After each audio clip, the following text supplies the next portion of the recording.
유방암 3기 모두가 예라고 할 때 저는 아니오를 선택했습니다. 암 판정의 절망 속에서 제 손에 들어온 한 권의 책. 만약 제가 아프지 않았더라면 평생 펼쳐보지도 않았을 책입니다. 남들이 다 가는 편안한 대신 저는 저자가 주장하는 조금 특별한 치유법을 선택하기로 했습니다. 단순히 이론이 아닙니다. 유방암 3기인 제가 한 달 동안 직접 먹고 경험하며 제 몸이 어떻게 변하는지 눈으로 확인한 생존 기록입니다. 병원이 알려주지 않은 진짜 건강의 비밀이 담겨 있는 책, 암은 병이 아니다를 소개합니다. 우리가 몰랐던 암에 대한 충격적 진실, 암은 병이 아니다. 저자 안드레아스 모리츠. 전 세계 20여 개국에서 출간된 화제의 책 암은 병이 아니다. 내 몸의 마지막 생존 전략이다. 책의 제목이 상상할 수 없는 도발적인 제목이다. 저자 안드레아스 모리츠는 아유르베다 의학과 홍채 진단법 등의 대체의학 전문가이자 베스트셀러 작가다. 1954년에 독일에서 태어난 그는 어렸을 때부터 심각한 질병들과 맞서 싸우면서 자연스럽게 식이요법, 영양학, 그리고 여러 가지 자연치유법을 접하게 되었다. 덕분에 20세가 되었을 때는 홍채 진단법과 식이영양학에 대한 공부가 끝나 있었다. 1981년에는 인도에서 아유베다 의학을 배우기 시작하여 1991년에 뉴질랜드에서 자격증을 갖춘 아유르베다 의학 전문가가 되었고, 이후 미국에 거주하면서 대체 의학 연구와 집필 활동에 전념하고 있다. 모리츠는 단순히 질병의 증상을 치료하는데 만족하지 않고 질병의 근본적인 원인을 이해하고 치유하는 것을 자신이 평생에 걸쳐 해야 할 일로 받아들였다. 그는 거시적 접근 방법을 이용하여 종래의 의학적 접근법이 소용없는 여러 불치병에서 큰 성공을 거뒀다. 또한 그는 우리의 몸과 마음을 치료하는 데 있어 매우 중요한 역할을 하는 사람의 의식을 연구하는 데 오랜 시간을 투자했다. 이 같은 연구를 바탕으로 10여 권에 이르는 대체의학 관련 서적을 펴냈다. 이 책은 일반적인 암 치료법이 왜 위험한지, 암이 생기는 진짜 원인은 무엇인지, 그리고 치유를 방해하는 것들을 어떻게 몸이 스스로 제거할 수 있는지 알려준다. 암은 여러분의 생명을 위협하는 존재가 아니라 오히려 여러분의 생명을 구하려고 애쓰는 존재다. 암이 무엇인지에 대한 우리의 잘못된 인식을 바꾸지 않는다면 두 사람 중 한 명꼴로 생명의 위협을 받는 일은 멈추지 않을 것이다. 이 책은 암으로 인해 수동적인 피해자가 되기보다는 능동적으로 자신을 치유하고자 하는 사람들, 그리고 질병 있는 몸을 건강한 몸으로 바꾸고 싶은 모든 사람들을 위한 저자의 특별한 선물이다. 암 판정 1년 9개월, 수술대 대신 주방을 선택한 이유. 2024년 4월 15일, 김포 여성병원 검진실의 공기는 유독 차가웠습니다. 가슴에 혹이 많네요. 혹시나 하는 마음에 물었습니다. 설마 암은 아니겠죠? 의사는 웃음기 없는 표정으로 답했습니다. 암으로 보이는데요. 조직 검사를 위해 침대에 누워 마취 없이 생으로 굵은 바늘이 살을 파고들 때 저는 하나님께 물었습니다. 나에게 왜 이런 일을 허락하셨습니까? 죽음이라는 단어가 눈앞에 아른거렸지만 그 고통을 참아낼 수 있었던 건 역설적이게도 암 때문에 지금 당장 죽나? 하는 생각이었습니다. 3년 전 유방암 수술을 받았던 언니. 운동으로 다져진 몸이 한순간에 무너지고 탐스러웠던 머리칼이 수세미처럼 변해버린 과정을 곁에서 지켜봤습니다. 저는 그 고통스러운 항암과 방사선의 길을 따라갈 용기가 나지 않았습니다. 그때 두 가지 희망이 저를 찾아왔습니다. 하나는 췌장암을 식단만으로 이겨낸 동생의 이야기였습니다. 15년간 지니고 있던 당뇨까지 깨끗하게 나아 의사가 오진을 의심할 정도로 회복된 그 이야기는 제가 아는 지식이 전부가 아님을 깨닫게 해주었습니다. 그리고 또 하나는 지인이 선물해준 책, 안드레아스 모리츠의 암은 병이 아니다였습니다. 암이 병이 아니라니? 제목부터 충격적이었지만 책장을 넘길수록 저는 안도했습니다. 책은 말합니다. 암세포는 나를 죽이려는 적이 아니라 산소가 부족한 환경에서 어떻게든 살아남으려는 몸의 마지막 생존 전략이다. 암은 나를 공격하는 게 아니라 그동안 제가 내 몸에 쌓아온 독소들로부터 저를 지키려는 배관 청소부였던 겁니다. 유방암 3기.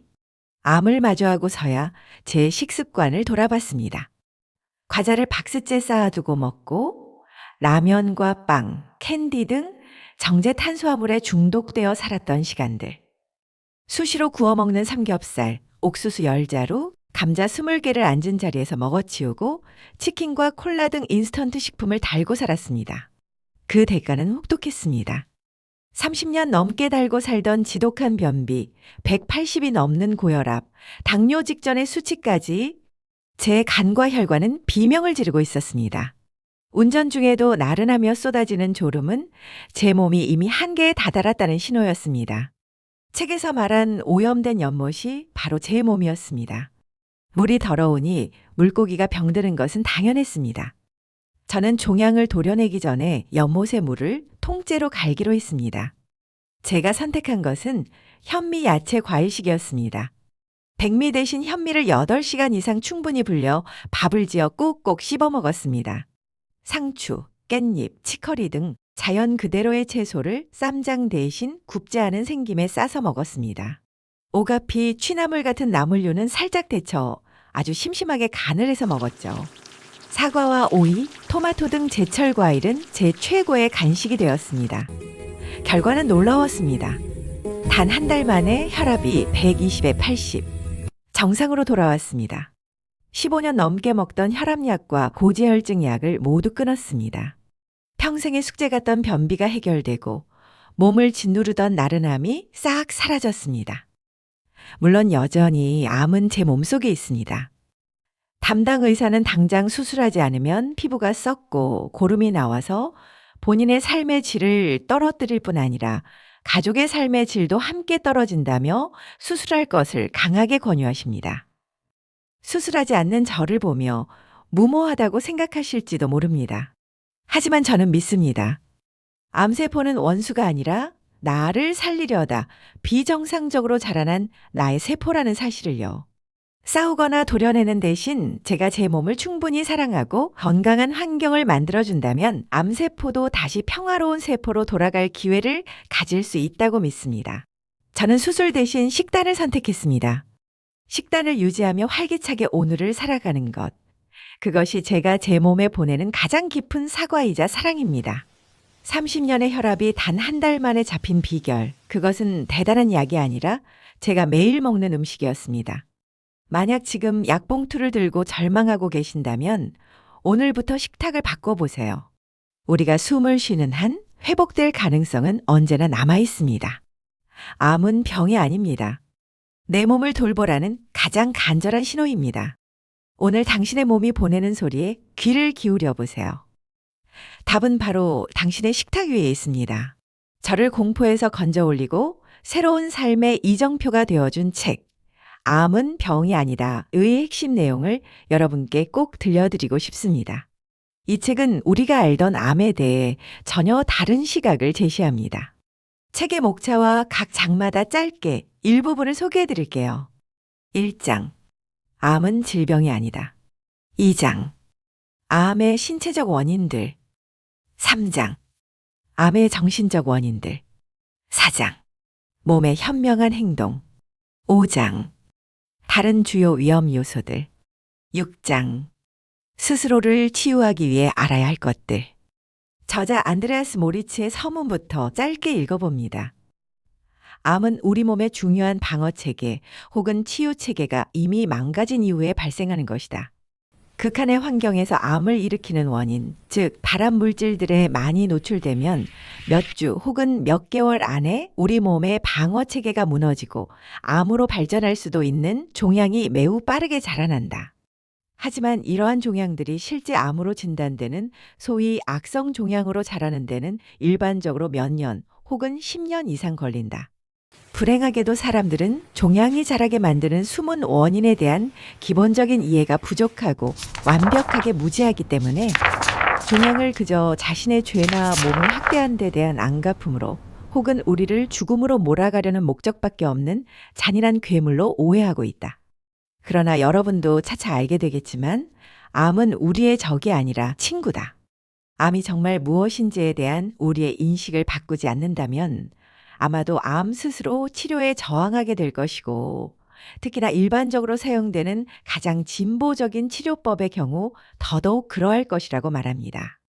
암이 나를 아프게 하는 것이 아니라 아프기 때문에 암이 생기는 것이다. 성공적으로 암을 치료하기 위해서는 환자의 몸과 마음, 그리고 정신이 함께 치료되어야 한다. 암의 원인을 정확히 밝혀낼 수 있다면 완벽한 회복을 위해 무엇을 해야 하는지도 명확해진다. 제1장. 암이란 무엇인가? 현재 우리가 사용하는 의료 모델에 의하면 암이라는 것은 한 가지 공통적인 특징, 즉 비정상적인 세포들이 통제를 벗어나 성장하고 전이 되는 특징을 공유하는 100여 개의 서로 다른 질병들의 무리를 설명하는 일반적인 용어다. 우리 몸은 원래 필요할 때마다 세포들을 자연스럽게 증식시킨다. 예를 들어 근육 운동을 하거나 규칙적으로 운동하는 사람들은 자신의 근육이 커지고 있다는 걸 알 것이다. 그러나 우리는 우리 몸의 근육의 힘이 더 필요해서 만들어내는 이러한 세포 조직들을 비정상적인 성장이나 종양이라고 부르지 않는다. 하지만 더 많은 세포가 필요한 분명한 이유가 없는데도 세포가 분열을 시작한다면 그것들은 과도한 조직 덩어리이므로 종양으로 판단할 수 있을 것이다. 그 종양이 악성인 경우 의사들은 이를 악성 종양이라고 부른다. 암이 사람을 죽인 적은 한 번도 없다고 내가 말한다면 그것이 정말 깜짝 놀랄 만한 일일까? 저자는 질문 아닌 질문을 던집니다. 제2장은 암의 원인 바로 알기에 대해 소개합니다. 암의 신체적 원인들을 알아내고 이해하려면 먼저 암이 질병이라는 생각부터 버려야 한다. 여러분은 둘 중 하나를 선택해야 한다. 여러분의 몸이 갖고 있는 선천적인 지혜와 치유 능력을 믿거나 혹은 그렇지 않거나 둘 중 하나다. 전자의 경우라면 여러분은 이미 여러분을 대신하여 여러분의 몸이 하는 일에 기운을 얻은 것이고 후자의 경우라면 여러분의 몸이 하는 일에 겁을 먹은 것이다. 암이 여러분에게 의미하는 것이 무엇인가에 대한 관점이 궁극적으로 여러분이 암을 치유할 것인가 혹은 힘든 싸움을 계속할 것인가를 결정한다. 암이 질병이라는 일반적인 생각은 거의 모든 암 환자가 갖고 있는 거부할 수 없는 강력한 믿음이다. 이러한 믿음은 암이 정말 무엇인가에 대한 오해에 근거를 두고 있음에도 불구하고 건강에 대한 집착을 낳고 그것은 또다시 암이 질병이라는 믿음을 강화시킨다. 건강을 위해 노력한다는 것은 몸과 마음과 정신에 어느 정도 불균형이 존재한다는 것을 의미한다. 균형 잡힌 건강을 지닌 사람은 건강해지려고 노력하지 않는다. 심지어 건강에 대한 관심조차 없다. 치유는 받아들이고 허용하고 지원하는 것이지 싸우거나 저항하는 것이 아니다. 이것이 자연 치유가 일어나는 이유다. 우리 몸은 스트레스를 받거나 불안을 느낄 때 생기는 투쟁에 집착하지 않을 때 이것이 갖고 있는 최대한의 치유 능력을 발휘한다. 우리가 왜 우리의 아름다운 몸을 오염시키고 혼잡하게 만드는 특정한 음식들, 마시는 것들 혹은 진통제, 스테로이드 그리고 항생제 같은 것들을 허용해 왔는지를 깨달을 수도 있다. 암은 우리의 삶이 더 이상 의미 없을 때 우리에게 인생을 되돌릴 것을 알려주는 경종 역할을 한다. 우리를 깨우려고 울리는 경고음은 고통스러울 정도로 시끄럽지만 우리는 감정적인 고통보다 신체적인 고통에 더 잘 반응하기 때문에 매우 유용하다며 이번 장에서는 암이 발생하는 신체적인 원인들에 대해 다뤘다. 제3장은 암의 정신적인 원인들에 대해 다룹니다. 싸울 필요가 없도록 만들기. 인생에서 부정적으로 보이는 사건들은 사실 좀 더 완벽하게 내면을 채우면서 인생을 나아가게 만드는 특별한 기회들이다. 우리가 스스로에게 더 많은 사랑이나 시간 혹은 감사하는 마음을 느껴야 한다고 생각할 때마다 우리 인생의 어떤 것 혹은 누군가가 우리를 그 방향으로 밀어붙이게 될 것이다. 관습에 얽매이지 않은 시각으로 볼 때 암은 사람의 마음을 무력하게 만드는 꽉 막힌 교착 상태로부터의 탈출구다. 암은 빈약한 자아 존중감으로 계속해서 삶의 마음을 가두려 하는 오래되고 단단한 죄책감과 부끄러움을 깨는 데 도움을 준다. 암세포는 혹독한 환경에서 살아남기 위해 필사적으로 싸우고 있는 독성이 가득한 세포들이다. 우리의 삶을 암세포가 힘겹게 싸울 필요가 없도록 만든다면 암세포는 우리 몸의 DNA를 다시 프로그래밍하고 전투의 방향을 바꿔 궁극적으로는 스스로 소멸함으로써 건강한 세포로 재탄생하게 된다. 암세포가 생존을 위해 싸울 필요가 없게 만들어주면 그들은 다시 한번 우리 몸 안에서 세포들의 가족의 품으로 돌아올 기회를 갖게 되는 것이다. 암세포는 그들이 안락한 가정이라 생각했던 곳에서 버림받은 정상세포들이다. 그들에게는 적절한 영양 공급과 지원이 매우 부족했다. 그 때문에 생존을 위한 필사의 몸부림으로 심지어 그것이 세포의 노폐물이나 독성 물질일지라도 잡아먹을 수 있는 것은 무엇이든 움켜잡는다. 이러한 것들을 버림받은 천덕꾸러기로 만드는 것이다.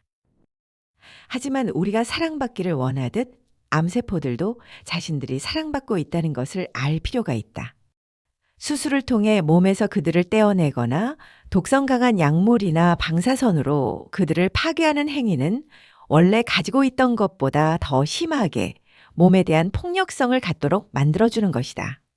우리가 건강하고 평화롭게 살기 위해 특별히 필요한 것이 있다면 그것은 바로 암세포를 비롯한 우리 몸의 모든 세포들과 친구가 되는 것이다. 암은 이해하기 어려운 것이지만 그 안에는 심오한 의미가 담겨 있다. 암은 파괴가 아니라 더 이상 온전하지 않은 무엇인가를 치유하는 것이다. 제4장 몸의 현명한 행동. 생존을 위한 몸의 필사적인 노력. 누군가로부터 공격당하기를 원하는 사람은 아무도 없는 것처럼 우리 몸의 세포들 또한 공격당하는 것을 원치 않는다. 세포들은 자신들의 생존을 보장할 필요가 있을 때에만 최소한의 가능한 범위 내에서 방어 모드로 바뀌고 공격성을 띠게 된다. 저절로 치유되는 현상은 세포들이 더 이상 스스로를 보호할 필요가 없을 때 일어난다. 다른 질병들처럼 암은 독성에 의한 위기 상황에서 발생하는 것으로 자연스럽게 목적을 달성하면 저절로 증세가 사라진다. 건강한 사람의 몸에서 매일 300억 개씩 수명을 다하는 세포들 중 최소한 1% 이상은 암세포다. 하지만 이것이 우리 모두 암, 즉 질병에 걸릴 운명임을 의미하는 것일까? 절대 아니다. 이러한 암세포들은 우리 몸의 면역 체계가 경계를 게을리하지 않고 늘 활동하면서 자극받도록 하기 위해 이미 계획되어 있던 변이의 산물이다. 하지만 지속적인 에너지 결핍으로 상황이 바뀌면 우리 몸은 계속해서 생기는 낡거나 손상을 입은 세포와 악성 세포들을 더 이상 적절히 다루지 못하게 된다. 정확한 접근법을 사용할 때 달걀 정도 크기의 종양은 그것이 뇌에 있든 위장에 있든 혹은 여성들의 가슴이나 난소에 있든 관계없이 모두 저절로 축소되어 사라질 수 있다. 치유는 독성에 의한 위기가 사라졌을 때 시작된다. 우리가 몸의 에너지를 고갈시키는 행동을 멈추고 혈관, 쓸개관, 위장관, 림프관 그리고 조직에게 남아있는 독성 물질들을 제거했을 때 독성에 의한 위기 상황은 끝난다. 몸이 심각한 손상을 입지 않았다면 나머지 부분은 완벽하게 치유될 수 있다. 반면에 의학적 개입은 그것이 갖고 있는 억제 효과와 몸을 쇠약하게 만드는 효과로 인해 저절로 치유될 가능성을 거의 0%로 감소시킨다. 예일대학교 의과대학 종양학 교수 로즈 페이펙 박사는 오늘날에는 암을 수술하지 않고 그냥 두었을 경우 어떤 일이 일어나는지 알아볼 기회가 거의 없다는 점을 지적했다. 암의 자발적인 치유 사례를 연구했던 페이펙 박사는 다음과 같이 말했다. 모든 사람들이 이러한 질병들을 발견하자마자 즉시 치료하지 않으면 안 될 것처럼 느끼고 있다. 두려움에 사로잡히거나 심한 경우 무서운 질병을 치료할 빠른 방법을 찾아야 한다는 강박관념에 사로잡힌 사람들은 몸이 스스로 치유할 기회를 주지 않고 오히려 파괴할 필요가 없는 것까지 파괴하는 방법을 선택한다. 이것이 오늘날 암의 자발적인 치료가 거의 일어나지 않는 이유 중 하나다. 라고 주장합니다. 제5장. 다른 주요 위험 요소들에 대해 알아봅니다. 암에 걸렸을 때 피해야 할 것들 몇 가지에 대해 이야기합니다. 염소로 소독한 물, 전자기파, 무선 통신기, 살충제 및 독성 화학물질, 머리 염색제, 비소, 성면, 니켈, 벤젠 및 포름알데히드, 환경과 음식의 독성 물질, 프라이팬 코팅제, PVC 샤워 커튼, 아스파탐 등의 인공 감미료, 음주, 우유에 들어있는 성장 호르몬, 합성 비타민, 육류나 가금류, 생선 등을 구워 먹는 것, 과당과 자당의 지나친 섭취, 흡연, 자외선 차단제, 야간 근무, 수혈, 이온화 방사선 등이다. 신체적으로 질병이 있다고 느낄 때 갇히거나 코너에 몰린 듯한 기분을 느낀다면 그것은 확실히 치료에 도움이 되지 않을 것이다. 이 책에서 계속 강조하고 있는 것처럼 가슴에 비정상적인 변화가 생기게 만든 림프 폐색이라는 증상을 치료하기보다는 몸에 폐색이 일어난 근본 원인을 처리하는 것이 치유에 훨씬 도움이 된다. 이와 똑같은 원칙이 소위 질병이라고 부르는 모든 것들에 적용될 수 있다. 제6장. 스스로를 치유하기 위해 알아야 할 것들에 대해 알아봅니다. 채식주의자처럼 먹기. 예로부터 채식주의자들은 완벽하게 채식을 하면 건강과 삶의 질이 개선된다고 믿었다. 좀 더 최근에는 의학 연구자들에 의해 적절히 균형을 맞춘 채식 식단이 건강에 가장 좋은 식단이 될 수 있다는 사실이 밝혀지고 있다. 이것은 15년 동안 수면과 심장질환, 암, 그리고 기타 질병들에 대한 채식의 효과를 분석한 옥스퍼드 채식 연구에 참여한 1만 1,000명이 넘는 지원자들에 의해 증명되었다. 연구 결과는 육류 가공 산업뿐만 아니라 채식주의자들에게도 충격적이었다. 고기를 먹는 사람들은 심장질환으로 사망할 가능성이 2배에 이르고 암으로 사망할 위험은 60%더 높았으며 다른 질병에 의해 사망할 위험도 30%더 높았다. 채식주의자들의 경우에는 암담낭 질환, 고혈압, 그리고 성인형 당뇨병 등을 포함한 여러 가지 질병의 주요 위험 인자로 여겨지는 비만 확률이 훨씬 낮은 것으로 밝혀졌다. 미국 국립보건원은 5만 명의 채식주의자들을 대상으로 한 연구에서 채식주의자들은 오래 살면서 심장질환에 걸릴 가능성이 상당히 낮다는 사실을 발견했다. 또한 고기를 먹는 일반적인 미국인들에 비해 암에 걸리는 비율도 매우 낮았다. 무엇을 먹느냐에 따라 우리의 건강에 결정적인 영향을 미친다. 현대인들이 균형 잡힌 채식으로 식습관을 바꾸면 암을 이겨낼 수 있을까? 세계암연구기관과 영국의 식품영양정책의 의학적 측면에 관한 위원회에 의해 진행된 연구 결과에 따르면 답은 그렇다가 될 것이다.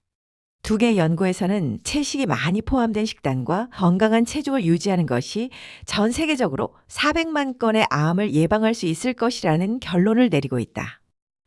두 연구 보고서는 식물성 섬유질 과일, 그리고 채소의 섭취를 늘리고 붉은 고기와 가공육의 섭취는 하루에 80에서 90g 이하로 줄여야 한다는 점을 강조하고 있다. 균형 잡힌 채식 위주의 식사는 암을 예방하는 가장 효과적인 방법 중 하나다. 채식만으로 살기가 어렵다면 최소한 한동안은 붉은 고기 대신 닭고기나 토끼고기 혹은 칠면조 고기를 먹어보기 바란다. 그러다 보면 결국 완전한 채식을 할 수도 있겠다는 확신을 갖게 될 것이다. 모든 형태의 동물성 단백질은 쓸개즙의 용해도를 떨어뜨리는데 이것은 림프관과 혈관벽에 폐색을 일으키고 담석을 만들어내는 주요 위험 인자다. 이것들은 세포의 돌연, 변이와 암의 발생을 일으키는 주 원인이 된다. 끝맺는 말로 정리해 봅니다. 스스로를 치유하기 위해 알아야 할 것들에 대해 알아봅니다. 암의 근본 원인을 치유하라. 내가 이 책을 쓴 목적은 암이 무엇인가에 대해 자연의 법칙이 갖고 있는 지혜와 목적을 반영하는 다른 시각을 제공하기 위해서였다. 자연 법칙의 건설적인 힘은 중요하고 상식적인 이유가 지배하는데 자연 법칙의 파괴적인 힘도 마찬가지다. 만약 그렇지 않다면 성장은 일어나지 않았을 것이고 우리가 지금 알고 있는 우주도 이미 오래전에 사라졌을 것이다. 아무리 보잘것없어 보여도 모든 것에는 저마다의 의미가 있다. 꽃이 떨어지면 사과가 자란다. 암이 생긴 목적과 의미를 찾을 수 있다면 그것을 치유할 방법도 찾을 수 있을 것이다. 이것이 이 책에서 내가 약속하는 것의 전부다. 중요한 것은 암의 배후를 추적하여 그 원인을 찾아내는 일이다. 암의 배후에는 여러 겹의 원인과 결과들이 있다. 암의 근본 원인은 두려움이다. 스스로 좋은 사람이 아니라는 두려움, 다른 이들로부터 버림받는 것에 대한 두려움, 상처받는 것에 대한 두려움, 타인에게 상처를 입히는 것에 대한 두려움, 사랑에 대한 두려움, 사랑하지 못하는 것에 대한 두려움, 실망감에 대한 두려움, 성공에 대한 두려움, 실패에 대한 두려움, 죽음에 대한 두려움, 음식에 대한 두려움, 실망을 안겨주는 것에 대한 두려움, 그리고 인생과 존재에 대한 두려움이 바로 그것이다. 이 모든 두려움들은 단지 미지의 것에 대한 두려움이 여러 갈래로 뻗어나온 것일 뿐이다. 미지의 것에 대한 두려움은 여러분이 마음먹는다고 해서 없앨 수 있는 유형의 존재가 아니다. 여러분은 종종 여러분이 두려워하는 것을 겉으로 드러낸다. 부정적 기대는 자성적 예언이다. 이러한 예언이나 기대가 충족되었을 때 여러분은 마치 자신에게 아무런 선택의 여지가 없었던 것처럼 어떻게 해도 그 일이 일어났을 것이라는 생각을 갖게 된다. 하지만 여러분은 항상 무엇인가를 선택한다. 설령 그렇게 느껴질지라도 여러분은 절대로 누군가의 혹은 무엇인가의 피해자가 아니다. 이것이 핵심이다. 여러분은 스스로를 피해자라고 느낄 때만 피해자가 될 수 있다. 우리는 종종 잠재의식의 계획에 따라 두려워하는 것을 만들어내지만 우리가 마음먹기에 따라 언제든 그 계획을 바꿀 수 있고 우리가 사랑하는 것을 만들어낼 수 있다. 암을 치유하려면 먼저 여러분의 몸이 스스로에게 어떤 해도 입힐 능력이 없다는 사실을 가슴속 깊이 이해해야 한다. 그것은 전혀 걱정할 필요가 없다. 긍정의 눈으로 바라보면 악성 종양이 생기는 것과 같은 인생의 어떤 부정적인 상황도 긍정적인 마음으로 바라보는 능력이 생길 것이다. 이처럼 안으로부터의 생각을 바꾸면 곧바로 미지의 것에 대한 두려움을 떨쳐낼 수 있다. 상처나 질병이 여러분에게 예를 들어 스스로 나약하고 무능하다고 하거나 불안하다고 느꼈던 인생의 어느 부분을 단련시켜주는 것과 같은 혜택이 될 수 있다고 받아들이는 순간 여러분은 곧바로 그것들과의 교감을 시작할 수 있다. 인생의 숱한 문제들과의 교감은 여러분의 에너지와 감정이 그 안으로 흘러들어가 자발적인 치유를 가로막는 감정의 장벽을 무너뜨릴 것이다. 앞에서도 언급했듯이 생명력이 없으면 치유가 일어나지 않는다. 여러분의 자아가 부재하면, 즉 여러분이 자신의 자아를 몸과 몸이 처한 곤경이나 질병으로부터 분리시켰을 때는 여러분의 몸에 생명력이 존재하지 않는다. 여러분이 몸에 생긴 질병을 적으로 여기거나 심지어 여러분을 죽인다고 생각하는 순간 실제로 이런 일이 벌어진다. 몸에 대한 두려움을 느낄 때마다 여러분은 몸으로부터 스스로 자아를 보호하려 하거나 혹은 몸을 상대로 싸움을 벌이게 된다. 어떤 경우든 몸으로부터 이 같은 강한 소외감을 느끼면 몸 안의 모든 세포들로부터 생명력을 뽑아낸다. 그러면 여러분의 세포들은 보호 모드나 전투 모드에 돌입하는데 이것이 소위 말하는 투쟁 도피 반응이다. 이런 이유로 세포들의 생명력이 소진되고 이것이 세포 스스로 성장하거나 치유하고 재생하는 능력을 감소시킨다. 종양은 그것이 어떤 종류든 두려움이 직접적인 형태로 나타내거나 두려움은 분리방어와 같은 의미다. 암세포는 그들이 상황을 좋아하지 않지만 그들에 대한 여러분의 저항은 그것들이 그 상태 그대로 머무르게 한다. 그들은 여러분의 저항이 사라지고 여러분이 저항 대신 수용하는 태도로 바뀌는 순간, 그리고 그것들을 사랑하게 되는 순간 자연스레 치유된다. 여러분의 인생에서 여러분이 달가워하지 않는 무엇인가를 혹은 누군가를 의식적으로 받아들이고 포용할 때 여러분은 두려움을 떨쳐낼 수 있을 뿐 아니라 몸 안의 세포들이 원래의 자연스럽고 균형 잡힌 성장 모드로 돌아오게 된다. 균형 잡힌 성장은 언제나 항상성과 건강을 가져온다. 몸을 정화하고 소중히 보살피면서 적절한 영양분을 공급하는 것은 여러분의 몸에서 일어나는 일에 대한 책임을 받아들이는 행동이고 이 같은 행동은 여러분에게 몸에 대한 진정한 소유권을 돌려준다. 몸의 본래 권한을 되찾고 증상을 억제하는 공격적인 치료법, 수술 등에 대한 의존서에 의존해서 탈피하는 것은 여러분 스스로를 치유하는 데 있어. 즉 여러분의 몸과 마음과 정신을 치료하는 데서 가장 핵심적인 요소다. 생각과 느낌, 그리고 감정의 힘은 어떤 물리적인 영향보다 몇 배나 강력하다. 여러분의 가슴이나 뇌에 종양이 자랄 수도 있지만 여러분은 그 종양보다 훨씬 더 강한 힘을 갖고 있다. 사실은 여러분 자신의 두려움 혹은 저항의 에너지가 종양을 만들고 그것을 유지시켜주는 것이다. 종양을 먹여 살리는 것과 같은 방법으로 여러분의 사랑과 수용의 에너지는 그것들을 토대로 무너뜨리고 원래의 모습으로 되돌릴 수 있다. 여러분의 몸이 치유할 수 없는 문제를 일으킨다고 믿는 것은 너무나도 잘못된 생각이다. 감히 독립적인 힘을 갖고 있으며 여러분 자신과 다른 목적을 갖고 있는 치명적인 질병이라는 이론은 사후의 믿음에 불과함에도 불구하고 이러한 믿음이 현실을 만들고 있다. 몸은 우리에게 어떤 질병도 만들어낼 능력이 없을 뿐만 아니라 오히려 환경이 허락하는 한 자신이 할 수 있는 최선의 방법으로 그것을 해결하려고 항상 경계를 늦추지 않고 있다. 여러분이 처한 환경은 여러분 자신이 만든 것이다. 아침마다 잠에서 깨어났을 때 몸의 일부가 말을 듣지 않아 어려움을 겪으며 하루를 보낼 것인지, 아니면 제대로 움직이는 부분이 있음을 감사하며 하루를 보낼 것인지는 전적으로 여러분의 선택이다. 여러분의 인생에 있는 다른 문제들에도 똑같은 논리가 적용된다. 시들어가는 식물의 뿌리에 물을 뿌려줄 것인가, 아니면 떨어지는 잎을 보며 애통해할 것인지는 전적으로 여러분의 선택이다. 전에는 한 번도 생각해 보지 않았을 자기 치유에 관해 여러분은 많은 일을 할 수 있다. 여러분이 두려워하지 않고 있다는 사실을 몸에 알려줘야 한다. 질병을 앓고 있는 부위에 두 손을 올려보자.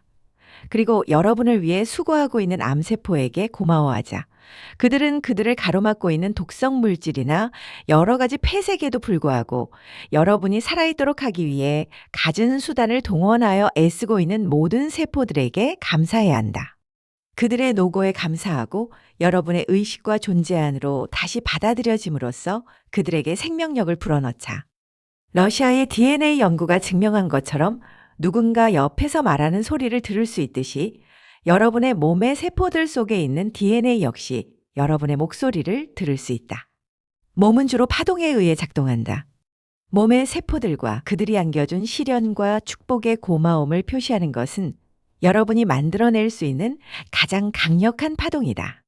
실제로 감사의 에너지는 그것이 무엇이든 여러분 자신과 분리되어 있던 것을 다시 연결해준다. 바로 이런 이유로 고마움을 느끼는 마음이 우리 몸에서 치유가 일어나게 하는 비법이자 전제 조건이 되는 것이다. 여러분이 암세포를 사랑하고 연민의 눈으로 바라볼 때 그들이 여전히 여러분 몸의 세포들이라는 사실을 기억하라. 비로소 암의 신체적인 원인과 비신체적인 원인을 진심으로 치유할 수 있게 된다. 그렇게 된다면 여러분과 여러분의 자아는 암이 질병이 아니라는 것을 증명하는 살아있는 본보기가 될 것이다. 저자는 말합니다. 우리가 숨을 쉬는 한 회복될 가능성은 얼마든지 남아있다고요.